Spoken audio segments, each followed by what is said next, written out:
شروع اللہ کے پاک اور بابرکت نام سے جو بڑا مہربان نہایت رحم کرنے والا ہے۔ ٹھنڈا ٹماٹر کاٹ کر چہرے پر ملنے سے چہرے پر کالے نشان ختم ہو جاتے ہیں۔ گلاب کے پھول کی خوشبو سونگھنے سے بے خوابی کا مرض دور ہو جاتا ہے۔ جن کا دل کمزور ہو وہ گلاب کا عرق پیا کریں۔ سرسوں کے تیل میں گلاب کا عرق ملا کر گلے کی مالش کرنے سے بیٹھا ہوا گلا ٹھیک ہو جاتا ہے۔ جن جوڑوں کو حمل نہ ٹھہرتا ہو وہ انجیر دودھ میں ڈال کر پیا کریں۔ اگر صبح منہ دھوتے وقت پانی میں چند قطرے لیموں ملا لیں تو زندگی بھر چہرے پر جھریاں نہیں آئیں گی۔ کلونجی کا تیل گرم کر کے سر پر لگانے سے نزلہ زکام اور سر درد رک جاتا ہے۔ چاند کی پہلی تاریخ کو بال کٹوانے سے بال لمبے ہوتے ہیں۔ کچے آم کھانے سے دانت جلدی گرتے ہیں۔ زیادہ غصہ کرنے سے موٹاپا جلدی آ جاتا ہے۔ بھوک رکھ کر کھانا کھانے سے شوگر کی بیماری نہیں ہوتی۔ کشمش کھانے سے بڑھتی ہوئی عمر رک جاتی ہے۔ جسے گھر میں کسی شخص کا نام احمد ہو فرشتے اس گھر میں زیارت کرنے آتے ہیں۔ آپ صلی اللہ علیہ وآلہ وسلم نے سب سے پہلے حضرت خدیجہ رضی اللہ تعالی عنہ کو وضو کرنے کا طریقہ سکھایا تھا۔ بیٹھ کر جھاڑو لگانے سے بڑا ہوا پیٹ کم ہو جاتا ہے۔ لڑکیوں کی کم عمری میں ان کی ماہواری رک جاتی ہو تو انہیں سورج مکھی کے بیج کھلاؤ۔ جنہیں یرکان کا مسئلہ ہو جوں کا عرق بنا کر پیے۔ امرود کے پتے چبانے سے منہ کے چھالے ختم ہو جاتے ہیں۔ اگر کسی بڑے نوٹ پر چکنائی یا گھی کا داغ لگ جائے تو اسے پٹرول میں ڈبونے سے داغ اتر جاتا ہے۔ اگر پیسی ہوئی لال مرچوں کو محفوظ رکھنا چاہتے ہو تو مرچوں والے ڈبے کے چاروں طرف مونگ پھلی کا تیل لگاؤ۔ اگر شہد ڈبے میں پڑا پڑا سوکھ جائے تو شہد والے ڈبے کو گرم پانی میں ڈبونے سے شہد دوبارہ تازہ ہو جاتا ہے۔ امرت دھارا کو کاٹن پر لگا کر دانت درد والی جگہ پر رکھیں، درد فوراً رک جائے گا۔ کسی قسم کا بھی یرکان ہو گنے کا رس پیتے رہنے سے ختم ہو جاتا ہے۔ اگر 110 کلو سے 40 کلو وزن کرنا چاہتی ہو تو ایک ہفتہ کریلے کا جوس بنا کر نہار منہ پیتی رہو۔ کریلے کا رس پیتے رہنے سے جوڑوں کے درد میں بھی آرام ملتا ہے۔ اگر عورتیں خوبصورت اور جوان رہنا چاہتی ہیں تو ہر ہفتے بند گوبھی لیموں کا رس پالک کا زیادہ سے زیادہ استعمال کیا کریں۔ جو اولاد ضدی ہو بات نہیں مانتی ہو اس کے لیے نماز فجر کے بعد اولاد کی پیشانی پر ہاتھ رکھ کر آسمان کی طرف منہ کر کے یا شہیدو 21 بار صبح پڑھا جائے تو انشاءاللہ اولاد نیک بن جائے گی۔ کالی مرچ چبانے سے گلے کی خراش رک جاتی ہے۔ اگر آپ دن میں 11 گھنٹے سے زیادہ بیٹھتے ہیں تو اگلے 3 سال کے اندر آپ کی موت کا 50% امکان ہے۔ تھکاوٹ، سستی اور غنودگی کے لیے 1 گلاس دودھ، انجیر 2 دانے اور زرک شیری 10 دانے ملا کر پیا کریں۔ تھکاوٹ کا نام و نشان بھی ختم ہو جائے گا۔ گلابی رنگ جسم سے زیادہ دماغ کو سکون دیتا ہے۔ ہر کھانے کے بعد سونف چبانے سے نظر کبھی کمزور نہیں ہوتی۔ انگور کھانے کے بعد کبھی بھی پانی مت پئیں، اس سے آپ کو لا علاج بیماریاں لگ سکتی ہیں۔ اگر سینے میں جلن ہو تو دودھ میں پانی ملا کر پئیں۔ روٹیوں کے ڈبے میں 1 لونگ رکھ دیں تو پورا دن روٹیاں نرم رہیں گی۔ اگر آپ کو فوڈ پوائزنگ ہو جائے تو 1 چمچ پیاز کا رس پی لیں، معدہ ٹھیک ہو جائے گا۔ جلدی سونا اور جلدی اٹھنا دیر سے بڑھاپا لاتا ہے۔ اگر آئرن کی کمی ہو تو پالک اور گوبھی کا استعمال کیا کرو۔ 1 کیلا روزانہ کھانے سے چڑچڑاپن اور غصہ، ذہنی دباؤ ختم ہو جاتا ہے۔ لمبی زندگی چاہتے ہو تو روز 3 چیزیں صبح اٹھ کر کھا لیا کرو: کھجور، ناریل اور ناشپاتی۔ خشک انجیر کھانا جوڑوں کے درد سے نجات دلاتا ہے۔ اگر جسم سے بدبو آتی ہو تو نہانے والے پانی میں پھٹکڑی کا ٹکڑا ڈال لیا کرو۔ چائے پینے کے 8 بڑے نقصانات۔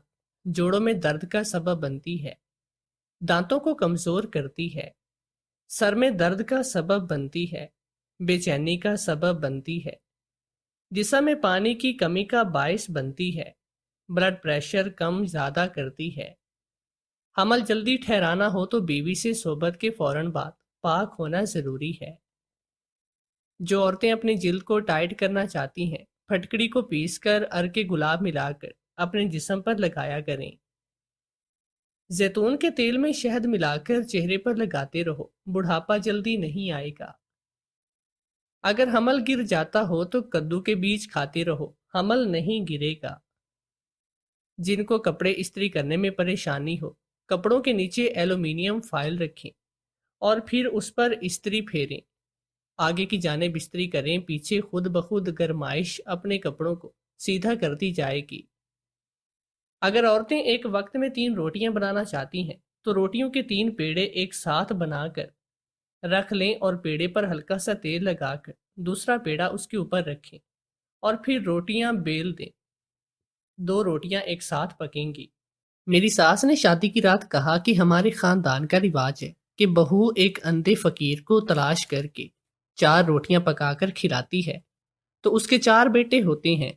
روٹیاں پکا کر میں دلہن بنی، ابھی گھر سے باہر نکلی تھی، اچانک ایک اندھا فقیر خود ہی میرے سامنے آ گیا، مگر اس نے روٹیاں پکڑنے کی بجائے میرے کان میں کہا، تمہارے ساتھ دھوکا ہوا ہے، ابھی تہہ خانے میں جاؤ۔ میں فوراً بھاگ کر تہہ خانے میں گئی۔ اندر کا منظر دیکھ کر میری چیخ نکل گئی۔ میں اس وقت اندر ہی اندر غصے سے تپ رہی تھی اور مجھے اپنے سسرال والوں پر بہت طیش آ رہا تھا۔ یہ کیسا رواج ہے کہ ابھی گھر میں نے قدم رکھے ہی ہیں انہوں نے مجھے چولہے میں جھونک دیا ہے۔ نئی نویلی دلہن جس کو ابھی گھر میں آئے 10 سے 15 منٹ ہوئے ہوں، بھلا کون اسے کچن میں بھیج کر روٹیاں پکواتا ہے؟ مگر میری پھوٹی قسمت کے مجھے ایسا سسرال مل گیا تھا، اور اب جو بھی تھا مجھے نبھا تو کرنا ہی تھا۔ میں ابھی دلہن بن کر گھر میں داخل ہوئی ہی تھی کہ کمرے میں جانے کی بجائے میری ساس نے میرا ہاتھ پکڑ کر کچن میں لے آئی اور مجھے کہنے لگی، بہو، ہمارے خاندان کا رواج ہے کہ نئی نویلی دلہن آتے ہی آٹا گوندتی ہے اور 4 روٹیاں پکا کر ایک اندھے فقیر کو کھلاتی ہے تاکہ اس کے 4 بیٹے ہو سکیں۔ اب جو کہ ہماری خاندانی رسم ہے اور ہم سبھی کرتے ہیں تو ہمیں بھی کرنا ہی ہوگا۔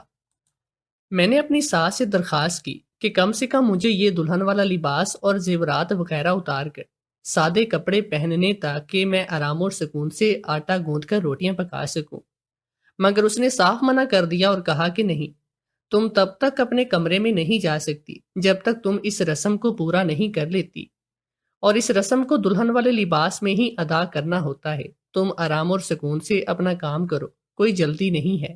میں نے اپنے ماں باپ کو فون کرنے کا سوچا کہ ان کو کہوں کہ آپ نے مجھے کیسے لوگوں میں بھیج دیا ہے جنہوں نے آتے ہی مجھے کام پر لگا دیا، لیکن پھر میں یہ سوچ کر رک گئی کہ ابھی تو وہ اپنے فرض سے فارغ ہوئے ہیں، ان کو کیسا لگے گا کہ میں نے سسرال میں قدم رکھتے ہی اپنی پریشانی ان کو بتانا شروع کر دی۔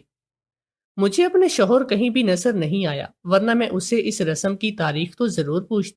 مجھے کچن میں بھیج کر جانے باقی سب گھر والے کہاں پر غائب ہو گئے تھے۔ نہ مجھے اپنا شوہر نظر آ رہا تھا اور نہ ہی نن۔ ساس باہر ہی تھی اور کچن کے گرد چکر لگا رہی تھی، اور مجھے یوں محسوس ہو رہا تھا کہ جیسے یہ میری نگرانی کے لیے یہاں پر کھڑی ہے کہ میں آٹا گوندھ کر روٹیاں پکاتی بھی ہوں یا نہیں۔ مجھے اپنی ساس کی اس حرکت پر بہت برا محسوس ہو رہا تھا، لیکن ظاہر ہے اب جو ڈیوٹی اس نے مجھے دی تھی وہ نبھانی تو پڑنی تھی۔ میں نے بڑی مشکل سے آٹا گوندا اور اپنے ساس کو کہا کہ اب 20 منٹ کے بعد ہی میں روٹیاں بنا کر کھاؤں گی، تب تک آٹا تھوڑا سا سیٹ ہو جائے تو مجھے اتنی دیر اپنے کمرے میں جا کر آرام کرنے دے۔ مگر میری ساس کو ذرا بھی مجھ پر رحم نہیں آیا۔ وہ کہنے لگی کہ تم یہاں لانچ میں ہی بیٹھ جاؤ اور جتنا آرام کرنا ہے کرو، لیکن کمرے میں تو تم تب ہی جاؤ گی جب یہ رسم مکمل طور پر پوری ہو جائے گی۔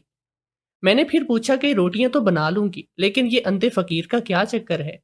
تو ساس کہنے لگی کہ تمہیں اسی حال میں روٹیاں پکا کر گھر سے باہر نکلنا ہوگا، کسی اندھے فقیر کو ڈھونڈنا ہوگا۔ یہ سنتے ہی میں چونک پڑی۔ کیا مطلب ہے کہ مجھے تلاش کرنا ہوگا؟ مجھے تو یہ تھا کہ روٹیاں بناؤں گی اور اپنی ساس کے ساتھ ان کے ہی کسی خاندانی اندھے فقیر کو جا کر دے آؤں گی۔ مگر یہاں تو بات ہی الٹی ہو گئی تھی، یعنی کہ روٹیاں بھی میں ہی بناؤں اور فقیر کو شہر بھر میں ہی میں تلاش کروں۔ یہ کیسی عجیب و غریب رسم تھی جس کا کوئی سر پیر نہیں تھا اور نہ ہی کوئی لاجک تھی۔ بہرحال میں 15 منٹ کے بعد کچن میں دوبارہ گئی اور جا کر روٹیاں پکانی شروع کی۔ ساس نے کہا تھا کہ 4 روٹیاں فقیر کے لیے پکانی ہے، تو جیسے ہی میں 4 روٹیاں پکا کر توا اتارنے لگی تو میرے پاس آ کر کہنے لگی، ایسا کرو 2 روٹیاں میرے لیے بھی بنا دو، مجھے بہت بھوک لگی ہوئی ہے۔ میں نے چپ چاپ اس کے حکم کی تعمیل کی، اگرچہ مجھے اپنی ساس کے رویے پر اندر ہی اندر حیرانی ہو رہی تھی کہ یہ کر کیا رہی ہیں اور یہ کیا چاہ رہی ہیں۔ مجھے تو یہی محسوس ہو رہا تھا کہ یہ مجھے میرے کمرے میں جانے سے روکنے کے لیے ہر حربہ آزمانے کو تیار ہیں، اور مجھے اسی بات پر تو شدید غصہ آ رہا تھا کہ بھائی اگر تم نہیں چاہتی کہ تمہاری بہو تمہارے بیٹے کے کمرے میں جائے تو اس کی شادی کروانے کی ضرورت ہی کیا تھی، رکھتی اسے اپنے پاس۔ میں نے کوفت سے ادھر ادھر دیکھا کہ کہیں تو مجھے اپنا شوہر نظر آئے اور میری جان بخشی ہو سکے، لیکن نہ جانے وہ بھی کس بیل میں جا کر چھپ گیا تھا کہ نظر بھی نہیں آ رہا تھا، اور اپنی ساس سے پوچھنے کا کوئی فائدہ بھی نہیں تھا کیونکہ اس نے کون سا مجھے بتا دینا تھا۔ اس نے تو یوں گرگٹ کی طرح رنگ بدلا تھا کہ میں تو الجھ کر رہ گئی، آخر اس کی نیت کیا ہے۔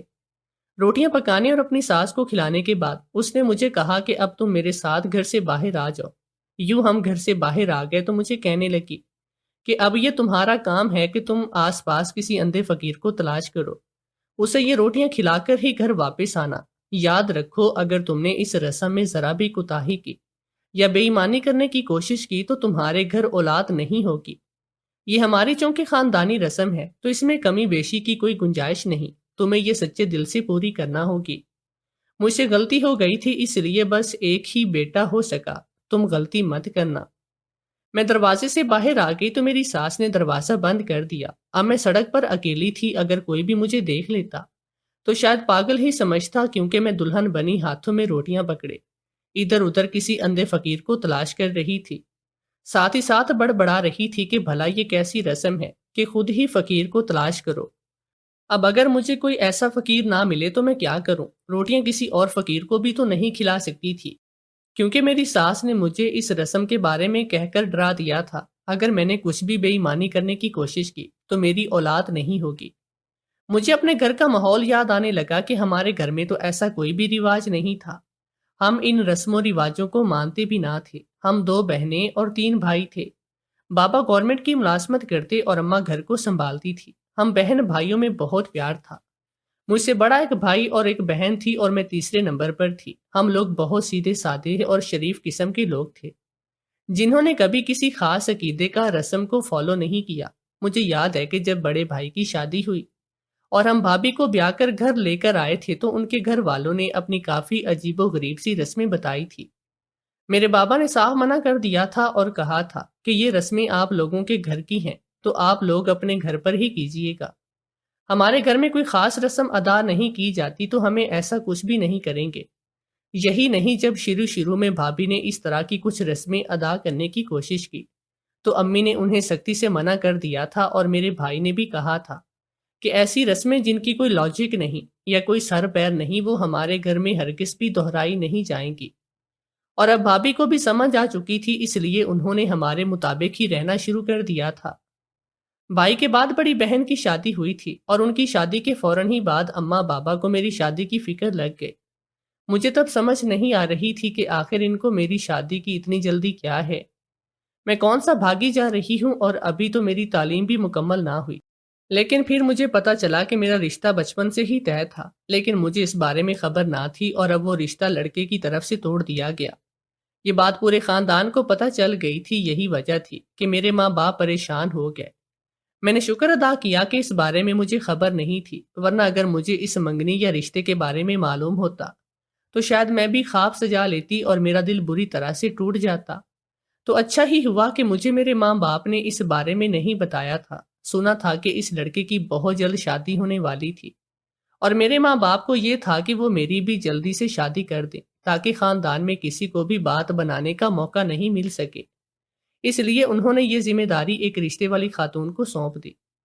اس رشتے والی نے میرے سسرال والوں کو بہت ہی زیادہ تعریفیں کی تھی اور میرے ماں باپ کو مکمل یقین دلایا تھا کہ آپ کی بیٹی وہاں پر خوش رہے گی۔ کہنے لگی کہ لڑکا اکیلا بھائی ہے، چھوٹی بہن ہے اور ایک معصوم اور شریف سی ساس ہے جو بے ضرر سی خاتون ہے۔ آپ کی بیٹی وہاں پر خوش رہے گی، اور میرے ماں باپ نے بھی ضرور جانچ پڑتال کے بعد اس رشتے کے لیے ہاں کر دی، جس کے نتیجے پہ میں اس وقت دلہن بن کر ان کے گھر تھی، اور نتیجہ یہ ہوا کہ ان کی مشکوک اور عجیب سی رسم کی وجہ سے اب مجھے سڑکوں پر خوار ہونا پڑ رہا تھا۔ میرے پیروں میں ہیل تھی اور لہنگا بھی بہت بھاری تھا۔ میں نے دعا کی یہ مصیبت جلد سے جلد ختم ہو جائے اور کوئی فقیر مجھے نظر آ ہی جائے، میری دعا کی قبولیت کا وقت تھا۔ اچانک اسی وقت کوئی آدمی مجھے ٹکرایا اور میں اس سے سخت سے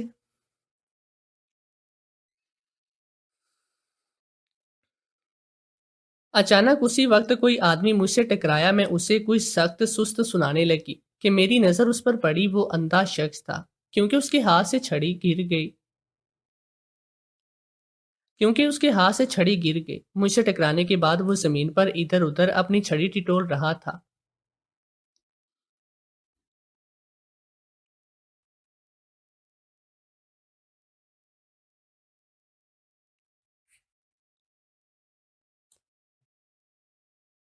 میں تو سوچ بھی نہیں سکتی تھی کہ اتنی جلدی میری دعا قبول ہو جائے گی۔ میں نے جلدی سے روٹیاں اس کے آگے بڑھائی اور کہا کہ آپ یہ روٹیاں کھا لیں اور مجھے 4 بیٹوں کی دعا دے دیں۔ مجھے کہنے لگا کہ کہیں تم فریدہ کی بہو تو نہیں؟ میں اپنی ساس کا نام سن کر چونکی اور کہا جی، میں انہی کی بہو ہوں اور انہی کی یہ رسم کو پورا کرنے کے لیے آپ کو یہ روٹیاں دے رہی ہوں۔ آپ پولیس انہیں کھا کر مجھے دعا دیں۔ وہ کہنے لگا تم بہت بڑی مصیبت میں پھنس چکی ہو، تمہیں یہاں اس گھر میں شادی نہیں کرنی چاہیے تھی، تمہارے ساتھ بہت بڑا دھوکا ہوا ہے۔ میں نہ سمجھی سے اس فقیر کو دیکھا وہ کیا کر رہا ہے۔ اس نے مجھ سے ابھی تک روٹیاں بھی نہیں پکڑی تھی۔ کہنے لگا کہ تم ابھی اور اسی وقت اپنے گھر کے تہہ خانے میں جا کر دیکھو کہ وہاں پر کیا ایسا راز چھپا ہے، پھر تمہیں سب کچھ خود ہی پتہ چل جائے گا کہ تم کس مصیبت میں پھنس چکی ہو۔ میں اس فقیر کی باتیں سن کر ڈر گئی۔ پہلے تو یہی بات سمجھ میں نہیں آ رہی تھی کہ اسے کیسے پتا چلا کہ میں فریدہ کی بہو ہوں، جبکہ وہ تو دیکھ بھی نہیں سکتا تھا، اور پھر یہ سب کی مصیبت میں پھنس چکی تھی۔ میرے گھر کے تہہ خانے میں کچھ ہے، یہ سب کیا تھا؟ اور جب میں نے اسے پوچھنے کی کوشش کی، وہ کہنے لگا کہ میں تمہیں کچھ نہیں بتا سکتا، بس تمہیں جلدی سے اپنے گھر جانا ہوگا، اسے تمہاری مدد کی ضرورت ہے۔ اس سے پہلے کہ میں اس سے مزید کچھ پوچھتی، وہ جلدی سے ایک طرف کو چلا گیا اور میں گھر کو واپس بھاگ گئی۔ شکر یہ کہ میں ابھی گھر سے صرف گلیاں دور آئی تھی، اس لیے جلدی واپس آ گئی۔ دروازہ ویسے ہی بند تھا، اس پر لاک نہیں لگا تھا، اس لیے جب میں نے اندر دھکیلا تو وہ کھلتا چلا گیا۔ گھر کے اندر تو سناٹا پھیلا ہوا تھا، کوئی بھی مجھے نظر نہیں آ رہا تھا۔ مہمان تو پہلے ہی میرج ہال سے اپنے گھروں کو جا چکے تھے اور ہم صرف گھر والے ہی واپس آئے تھے، مگر وہ تو مجھے نظر آنے چاہیے تھے، وہ لوگ کہاں تھے؟ میں جلدی سے سوچنے لگی کہ ان کا تہہ خانہ کہاں پر ہو سکتا ہے۔ میں اس فقیر کی بات کو پرکھنا چاہ رہی تھی، اس نے مجھ سے سچ بولا بھی ہے یا جھوٹ۔ میں اس گھر میں آج پہلی بار آئی تھی، اس لیے مجھے کچھ بھی پتا نہیں تھا کہ تہہ خانہ کدھر ہو سکتا ہے۔ یہ بات مجھے بار بار پریشان کیے جا رہی تھی۔ آخر میرے ساتھ ایسا کیا دھوکا ہوا ہے جو وہ فقیر مجھے بتانا چاہ رہا تھا؟ میں ادھر ادھر تلاش کر رہی تھی، اچانک میری ساس میرے پاس آئی، عجیب سے انداز میں پوچھنے لگی کہ تم اتنی جلدی کیوں واپس آ گئی؟ میں نے کہا میں نے آپ کی شرط پوری کر دی۔ ابھی گھر سے باہر نکلی ہی تھی کہ کندھا فقیر مجھ سے ٹکرا گیا۔ میں نے اس کو روٹیاں کھلا دی۔ وہ مجھے کچھ گھبرائی ہوئی سی لگی تھی، مجھے اس کے تاثرات سمجھ میں نہیں آ رہے تھے، ایسے کہ اس کا ذہن کہیں اور ہے۔ مجھے کہنے لگی کہ تم کمرے میں جاؤ، میں تمہارے شوہر کو بھیج دیتی ہوں۔ پھر خود ہی کہنے لگی کہ تمہیں تو اپنے کمرے کا پتہ بھی نہیں ہوگا، چلو میں ہی تمہیں چھوڑ آتی ہوں۔ وہ مجھے میرے کمرے میں چھوڑ گئی اور کچھ دیر کے بعد میرا شوہر بھی آ گیا۔ مجھے ان کی ماں بیٹے کی حرکتیں بہت مشکوک لگ رہی تھی، کیونکہ وہ بھی شکل سے کچھ پریشان تھا۔ مجھے کہنے لگا ایسی کوئی بات نہیں، میں پریشان نہیں، بلکہ وہ مجھ سے اس رسم کے بارے میں پوچھنے لگا کہ میں نے اسے ٹھیک طرح سے بھی سر انجام دیا ہے یا نہیں۔ اگلے دن ناشتے پر مجھے اپنی نند نظر نہ آئی تو میں نے ساس سے پوچھا، کہنے لگی وہ سو رہی ہے۔ دوپہر کے کھانے پر بھی وہ نظر نہ آئی۔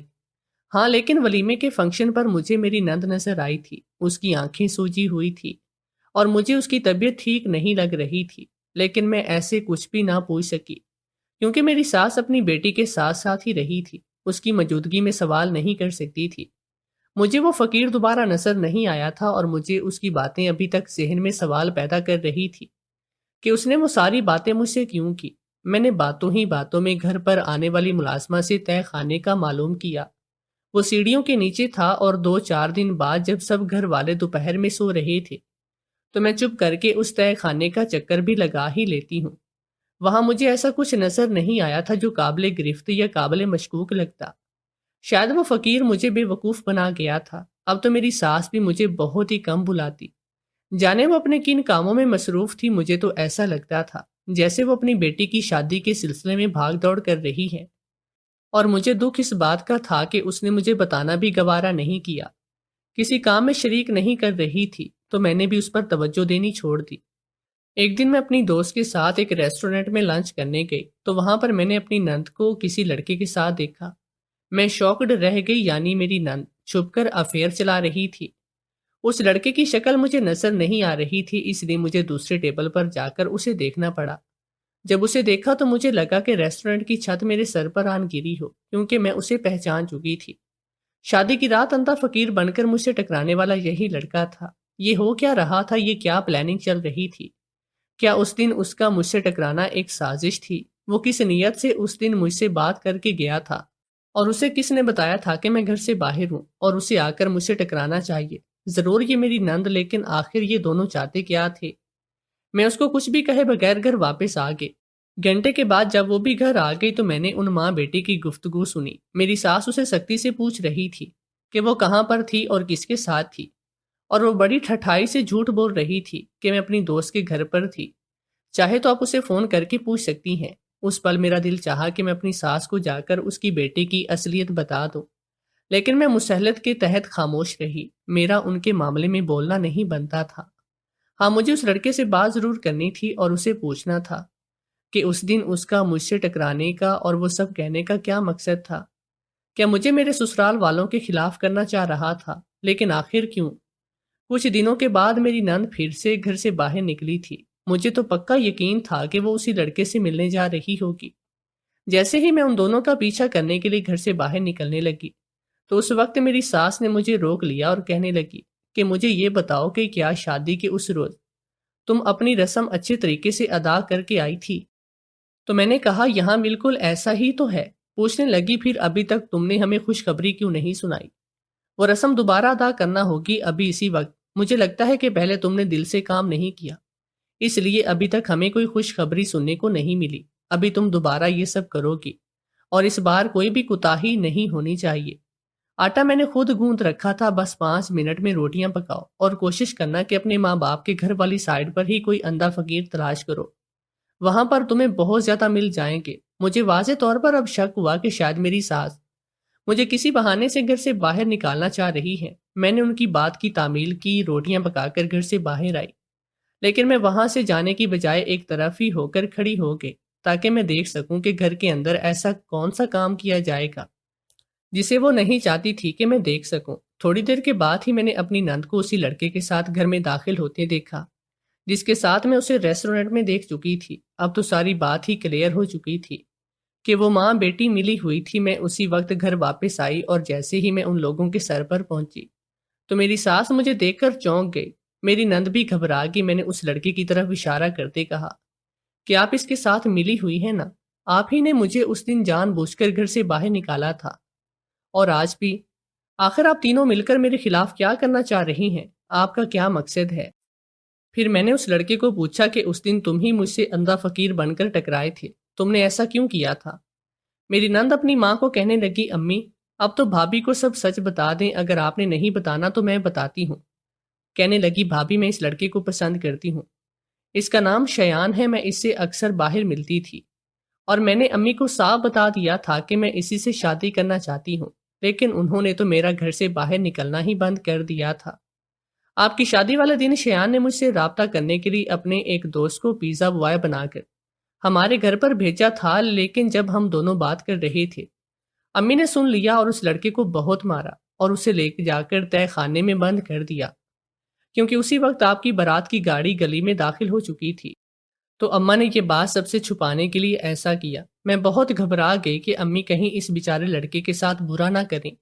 جس رسم کی بات امی نے کی تھی وہ سچی تھی، ہمارے خاندان کی ہر لڑکی یہ رسم ادا کرتی تھی، لیکن اس کے ساتھ اس کی ساس باہر جایا کرتی تھی، اور چونکہ میری ماں اس وقت میری وجہ سے پریشانی میں تھی تو اماں نے آپ کو ہی باہر بھیجنے کا فیصلہ کر لیا، اور میرے لیے یہ اچھا موقع تھا۔ میں نے جلدی سے شیان کو فون کر کے کہہ دیا کہ اس کے دوست کو اماں نے تہہ خانے میں بند کر دیا ہے۔ پھر جلدی جلدی میں یہی پلان بنا کر وہی اندھا فقیر بن کر آپ سے ٹکرائے اور آپ کو تہہ خانے میں جانے کا مشورہ دے، تاکہ جب آپ اس لڑکے کو وہاں پر دیکھیں تو ساری سچائی آپ کو معلوم ہو جائے اور اس طرح سے اماں کو اسے چھوڑنا پڑے۔ مگر ایسا کچھ بھی نہیں ہو پایا، اماں نے آپ کو تہہ خانے تک نہیں دیا، آپ کو آپ کے کمرے میں بھیج دیا۔ اماں میرے پاس آئی اور کہنے لگی اگر میں اس لڑکے سے رابطہ ختم کر لوں گی تو وہ اس کے دوست کو جانے دیں گی، ورنہ وہ ابھی پولیس کو کال کر کے اسے چوری کے الزام میں پکڑوائیں گی۔ میں نے وقتی طور پر ان کی بات مان تو لی۔ امی نے شیان کے دوست کو جانے دیا۔ ان کچھ دنوں میں اماں یہی کوشش کر رہی تھی کہ وہ جلد سے جلد میری کہیں پر شادی طے کرے، لیکن میں نے انہیں صاف منع کر دیا تھا اور کہا تھا کہ میں اس سے شادی کروں گی۔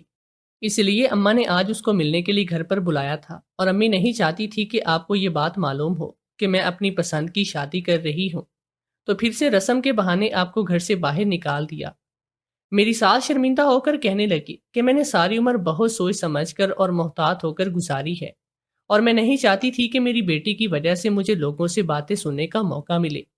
یہاں تک کہ میں نے یہ بات اپنے بیٹے سے بھی چھپائی کہ اس کی بہن کسی کو پسند کرتی ہے، کیونکہ میں نہیں چاہتی تھی کہ کوئی میری تربیت پر حرف اٹھائے۔